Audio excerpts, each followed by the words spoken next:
What is going on, everyone? My name is Jax, and welcome back to the channel. Today, we're doing January's event quest, the Overture of Evil, the introduction of the Masters of Evil, Baron Z, and Absorbing Man, two characters. Long time coming. I'm super excited.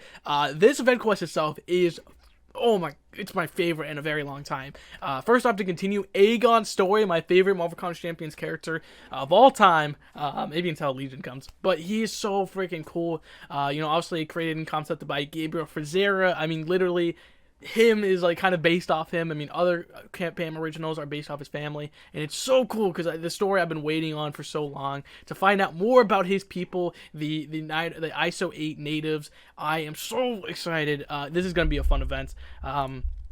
And yeah, so obviously the first time we see his people was in the Kingpin and Medusa Lockjaw event, where basically Lockjaw finds relics and Kingpin's chasing after him to find the mask and the necklaces. And we found out the necklaces are kind of like totems to gods back then, which is pretty sweet. When Aegon comes to the game, he basically says he comes from a peaceful race, which is kind of interesting when we first found out that they were warriors. So maybe like fighting got banned, and basically his people got enslaved, and they built the arena of the first contest of champions. Obviously he wasn't allowed to fight, but he does it. He puts on his mask and he becomes a gladiator in the first contest. He makes it all the way up to the leader of the contest, the master, the first elder we ever see, and he kills him. And he frees his people, but his lover dies, and he wants to go with his people because his people are leaving. They're free.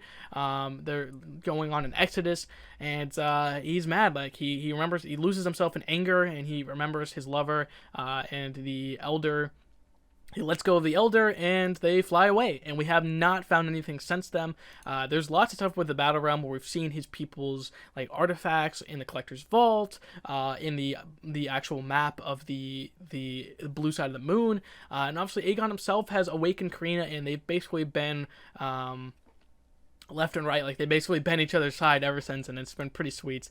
So yeah, we start the event quest off with the collector, saying, "Hey, thanks for heeding my call," which is kind of interesting because obviously, if you don't know, the Grandmaster and the collector were sent away by Karina to deal with her differences. We saw the Grandmaster last year during the X-Men event, which is a little callback to him bringing in the X-Force originally in 2017, and so now the collector has returned, and he's like, "There's been a break-in aboard the Ghost Orchid." The Ghost Orchid is his ship. You actually see it every single day when you open crystals. That crystal vault is his crystal vault on the Ghost Orchid, which is pretty sweet. And so Aegon's like, "I'm not a library card. I'm just doing a favor for Karina."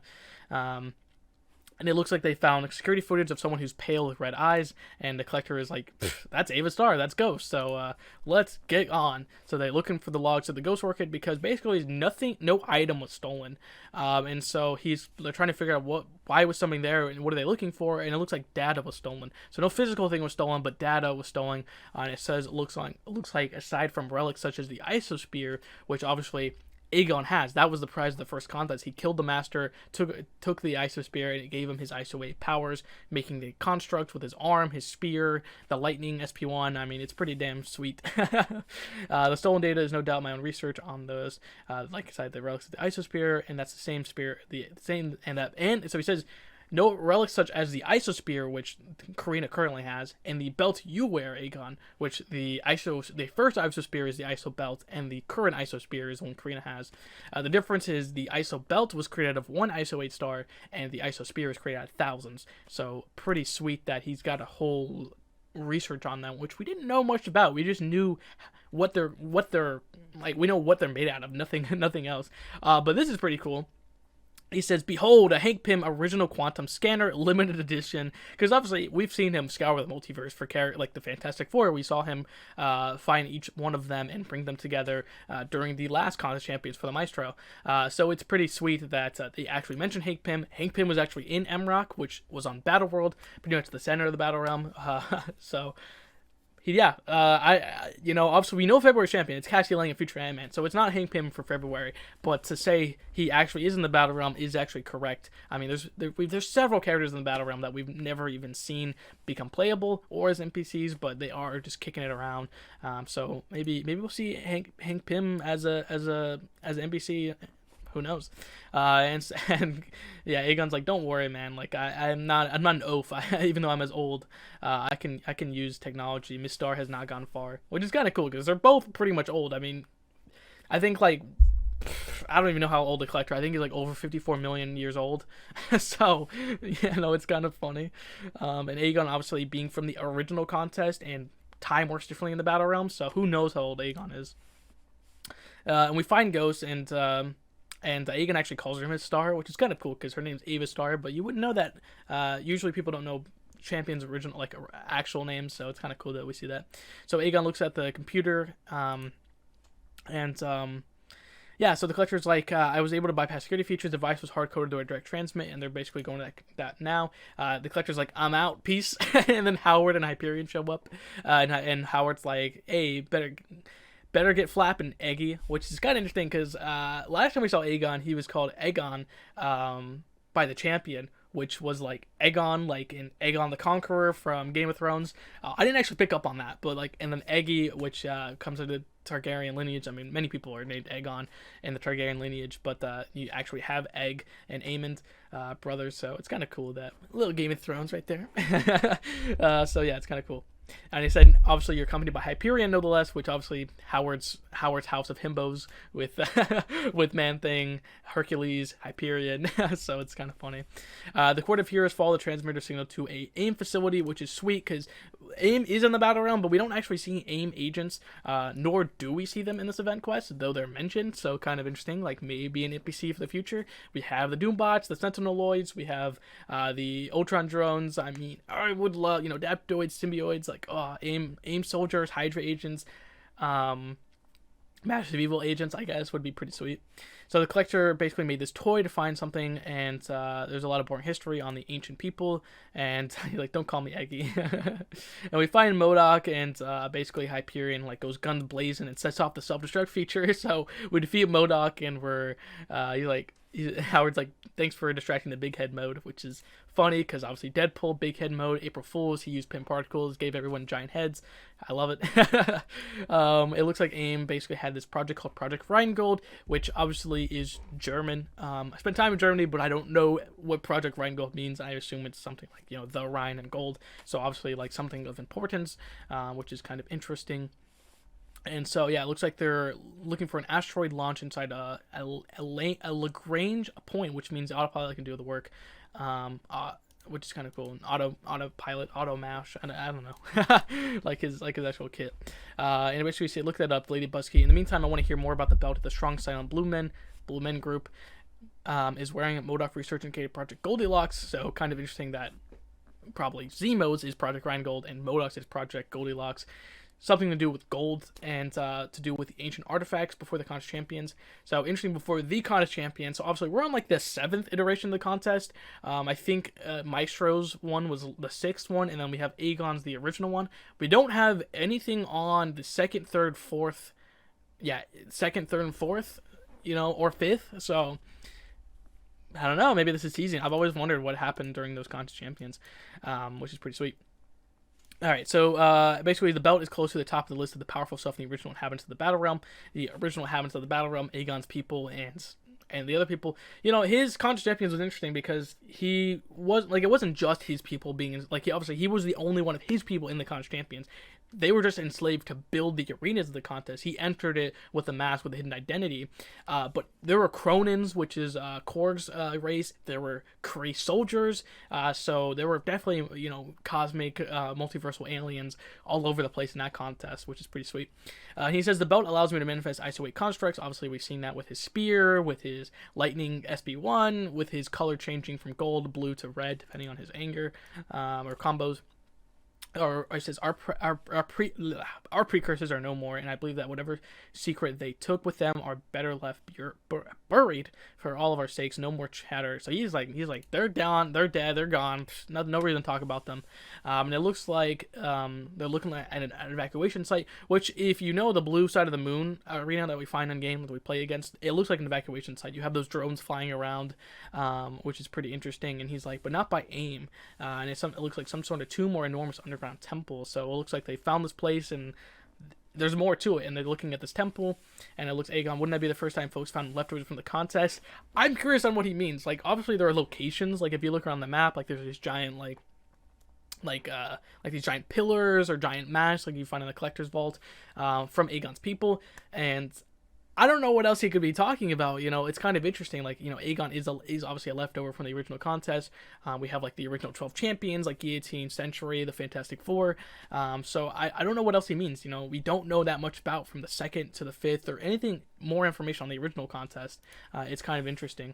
So it looks like the Summoners are real tough. He pummeled did anyone pack a spare revive, which I think is hilarious.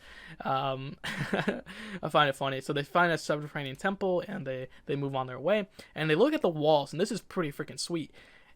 They see battles between gods and monsters, a multiverse of wars just like our own. Oh my god, that is so freaking cool.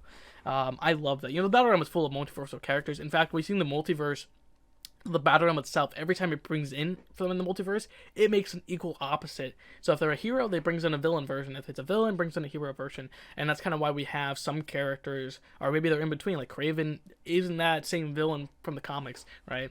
So it's kind of interesting. And obviously in America Chavez, and when she came to the game, we found out that there was an evil version of her. Same with Hercules. So more than that, some of these things look suspicious, like Aegon's belt and the Iso Spear. So Aegon's belt is the original Iso Spear, made out of one Iso 8 star, and the Iso Spear is made out of thousands of Iso stars, so it's kind of quite interesting.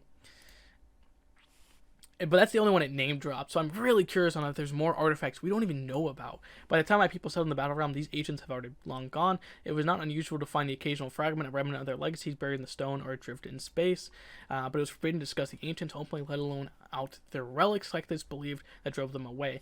Battlegrounds as well is like Battlegrounds cutscene. It was like, hey, it's time to go through the collector's vault and give it out to summoners if they, do well in if they do well in the battlegrounds, right? Like if you win it, you get a relic. Right now we only have those battle casts, which are like stone statues and of champions, and which is one type of relic. So I'm really, they showed Stormbreaker, they showed like the ultimate nullifier in the background. Karina herself had like an Egyptian like axe spear kind of thing. So I'm very curious on when we're going to get more relics outside of Battlecast, because I'm very excited for that. But you cannot deny that just bear the artifact around your waist. Yeah, so Aegon's kind of like, I don't want to think, they're dead, they're gone, like there's nothing much to it. And Hyperion is funny that he's talking about this, because basically he's Superman, right? He's a Superman variant from Marvel, right? Superman is sent to leave Krypton as it's destroying, and he's one of the only sole survivors. That's exactly what happened to Hyperion. He's an Eternal, but he's the last Eternal from his universe, because obviously he's not from the 616 universe.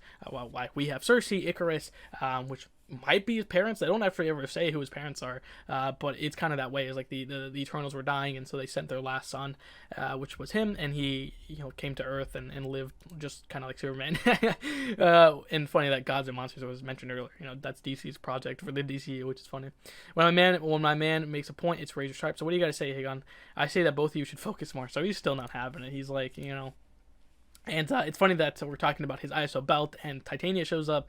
She's a wrestler, so she wants that belt, WWE and several others, so it's pretty funny.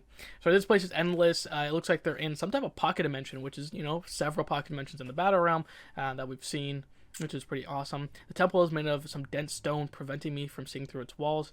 Pretty interesting. I forgot which material he can't see through. If you don't know that, like obviously Superman can't see through lead. Hyperion can't see through a material. I don't know if it was like zinc. Maybe it's zinc. I don't know. It was something like that where you can't see through a certain material. So it's kind of interesting.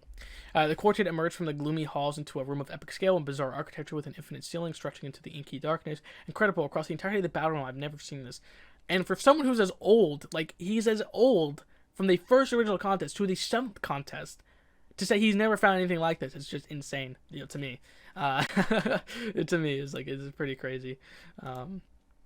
And Zemo shows up, and Howard's like, Baron freaking Zemo, are you serious? And he's like, can it glue face, which his mask glued to his face, so fun little thing. And Zemo's like, it's not a temple, it's a forge. It's a forge, which probably makes sense now, right? They've been looking for artifacts of the contest. We never knew anything about how they were made, and it looks like this is how they were made. Just how Stormbreaker was made in the Dwarves' Forge. Think of that same Infinity War, the heart of a dying star, creating Mjolnir and creating Stormbreaker and Groot's handle. Like, this is so cool. This is a cosmic forge that, he says relics have been left behind by the ancients of the battle realm are in short supply, and you brought one of them to me. Thank you, summoner. And an impressive iso belt to my doorstep. So it's interesting. So we mentioned the iso belt and the iso spear. What other relics are there? I am so excited to actually get to learn about this. Like, it's pretty cool. And Howard even mentions purple people, just like Jessica's synergy. Sadly, I cannot say it. So Carl shows up, and Howard's like, Carl, Crusher Creel, the Absorbed Man, the Crusher Creel, as in the Crusher chosen specifically to crush the Summoner and the Crusher. That's pretty funny. And Crusher's like, dude, I'm camouflaged. Like that peace out thing. He absorbed the wall and was blending in, which is hilarious. Basically Hyperion plunges straight at him, but he gets interested by Haymaker, a wrestling move, Titania, and Titania and Absorbed Man are both wrestlers, so it's pretty sweet. All right. And he says, no wonder my Mary had such tough time with you. Mary is Titania. He says, tell us what you want the ISO belt. Don't worry about it, boy Blue. You'll find out soon enough that Baron Zemo's here. The little contest here is going to find exactly who the true masters of evil are. Wow, what an event to tease lore contest for continuing the, just more to the lore of the original contest, more to the lore of the collector, more to the lore of this forge that we have that probably created more ISO artifacts that we've probably never seen before. And I'm so excited. Like, this is really, really exciting. This is clearly saying this story will be continued, which is very, very exciting. And yeah, I hope you guys enjoyed. I always love Aegon, my favorite character in the game, and I'm just so glad he's getting more continued story. I hope you guys had a great time listening. I'll see you guys next time. Peace out, everybody.